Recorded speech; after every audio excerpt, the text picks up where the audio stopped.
Welcome back, everybody, for another deep dive. Yeah. This time we're exploring this idea of technology and fulfillment. Yeah, exploring how these things that are designed to like connect us and entertain us, how they might be reshaping the way that we experience, happiness and achievement. Yeah, like, something that comes to mind, um, a lot of our listeners are probably gamers, right? Yeah. So you spend all this time, you're strategizing, you're working towards something, you defeat a boss or you accomplish some goal and you feel this sense of accomplishment, this rush, right? This Yeah. document calls that virtual fulfillment.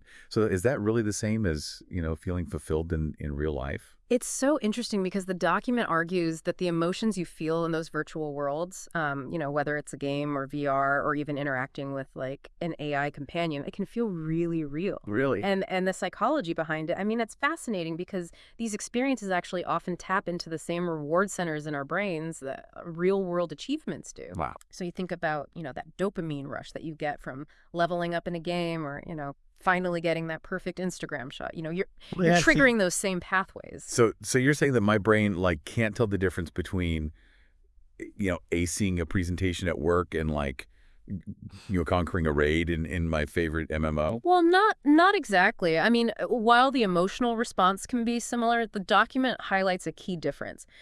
Real life achievements often involve a lot more complexity, unpredictability, and they have these layers of meaning that are kind of baked into them. Right. And there's a lot more at stake in the real world too. Yeah. I mean, that presentation that you aced, could lead to a promotion, new opportunities, your success in the game. While it is awesome, it ultimately exists within the confines of that virtual world. So does that make virtual fulfillment sort of empty?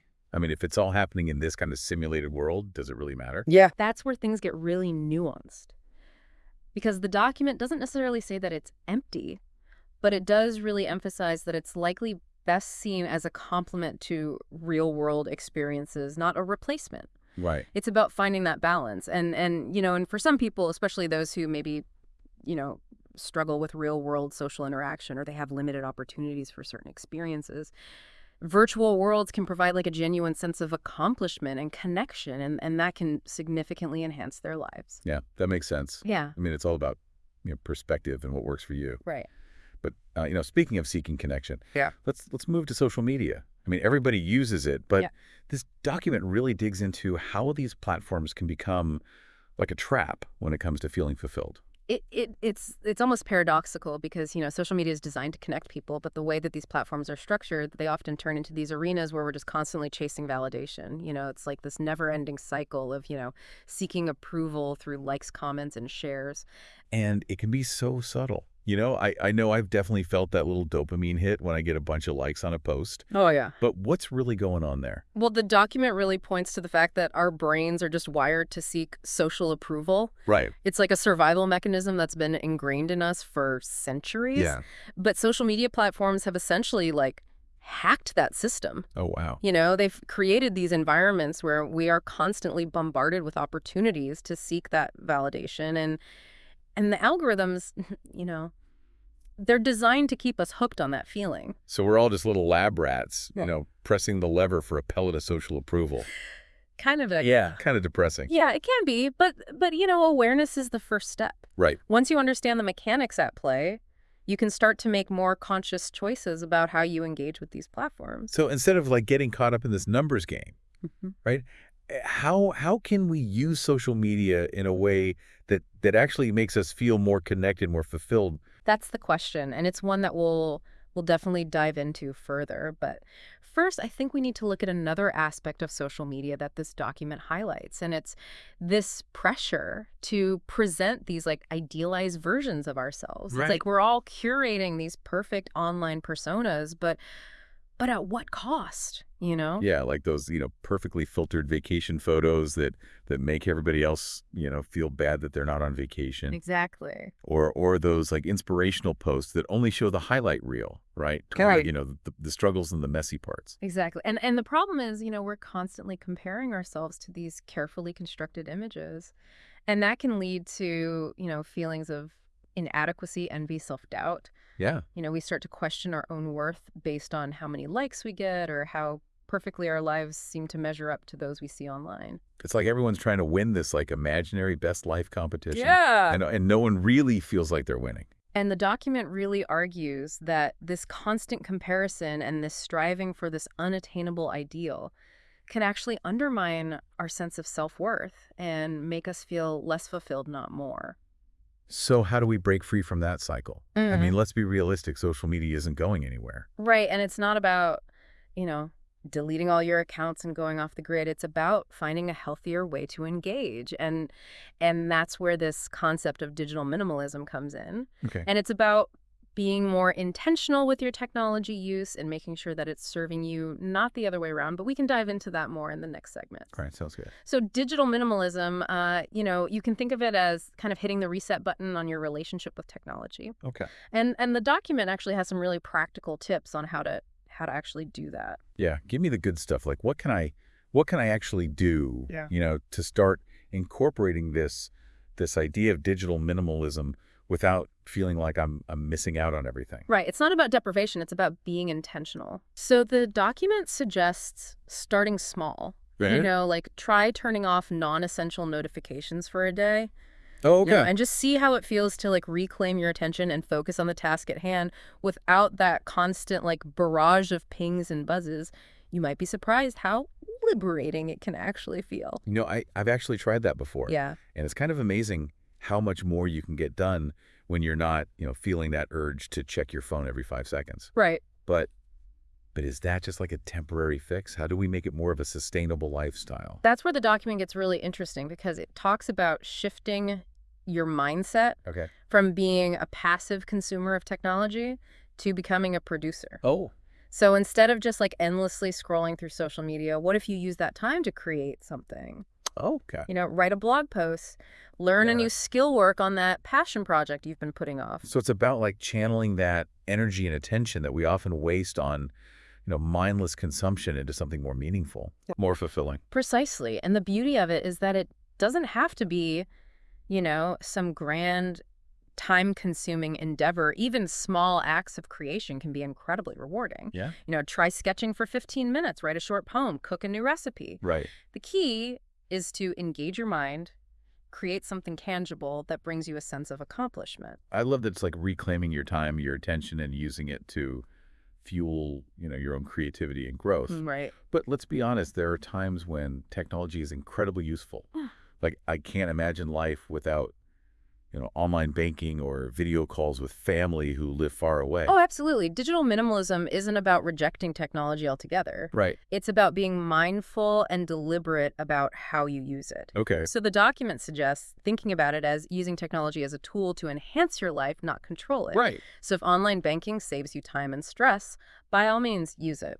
But maybe, set aside specific times for checking social media or watching videos instead of letting it, bleed into every spare moment of your day. So it's all about setting boundaries and being intentional, like you said. Exactly. And that's where it kind of ties back to this idea of virtual fulfillment. Okay. The document argues that while virtual experiences can be enjoyable and even enriching, they shouldn't become our primary source of, happiness or achievement. Yeah. Real life experiences with all their messiness and complexity are still essential for true fulfillment. Right. It's like finding that balance between the digital world and the real world. Exactly. Not letting one overshadow the other. Yeah. And this document also digs into something really fascinating, which is, this blurring of the lines between what's real and virtual, with VR becoming more and more immersive. Right. It's getting harder to define, what's real and what's not. And it's a really thought-provoking concept because the document points out that as these virtual worlds become more sophisticated, the emotions that we experience within them can feel just as real, just as significant as those we experience in the physical world. So if I'm feeling, joy or connection or even heartbreak in a virtual world, does it really matter that it's not happening in the physical realm? Like, are those emotions any less valid? That's the question the document poses, and it's a tough one to answer. Right. It challenges us to kind of rethink our traditional definitions of real and virtual and consider that maybe the line between the two isn't as clear-cut as we once thought. So the definition of real is evolving as technology advances. Yeah. I mean, what felt artificial, a few years ago might feel incredibly authentic in the near future. Yeah. It's kind of blowing my mind a little bit. It is. It's pushing the boundaries of our understanding for sure. Yeah. But, it all circles back to this core theme of chasing the feeling, whether it's through these virtual achievements or social media validation or these carefully curated online personas. We're constantly, seeking out these experiences and connections that make us feel good.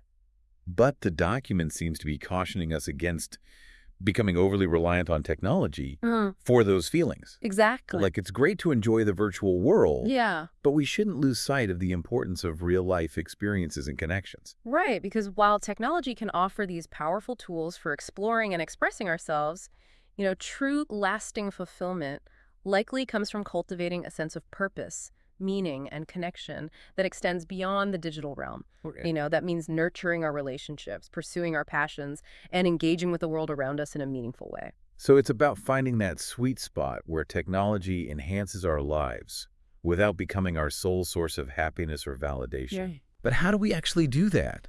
I mean, it's easier said than done, right? Yeah, it does feel like we're at this crossroads. We have all this amazing technology, but we're still trying to figure out how to use it in a way that actually makes our lives better without letting it, completely take over. Right.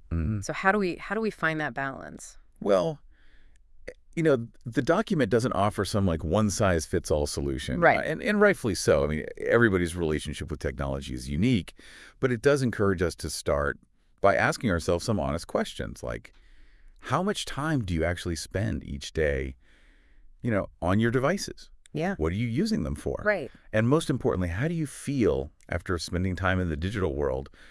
Are you feeling energized, connected, fulfilled, or are you feeling, drained, distracted, empty? It's like taking inventory of your, digital diet. Yeah. Figuring out what's actually nourishing you and what's leaving you feeling kind of depleted. And I think a lot of us would be surprised if we really paid attention to how much time we're spending, just mindlessly scrolling or consuming content that isn't really adding anything to our lives. And that's where the power of awareness comes in. Right. Once you start paying attention to those digital habits and how they're actually impacting your well-being, then you can start making more conscious choices. Yeah. Maybe that means setting limits on your social media use or creating tech-free zones in your home or rediscovering the joy of offline hobbies. I love that idea of like tech-free zones. It's like giving your mind a chance to breathe.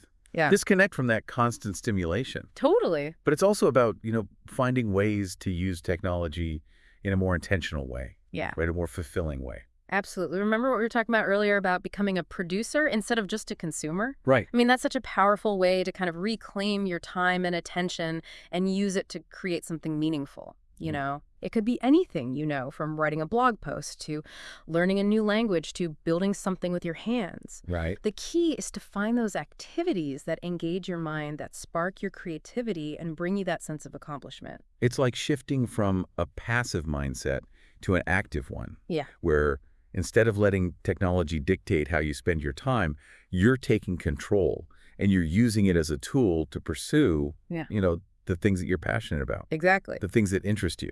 And in doing so, you might just find that you're relying less on technology for, that validation and entertainment and more on yourself and the world around you for fulfillment. So as we kind of wrap up this deep dive, what's the biggest takeaway you want our listeners to walk away with?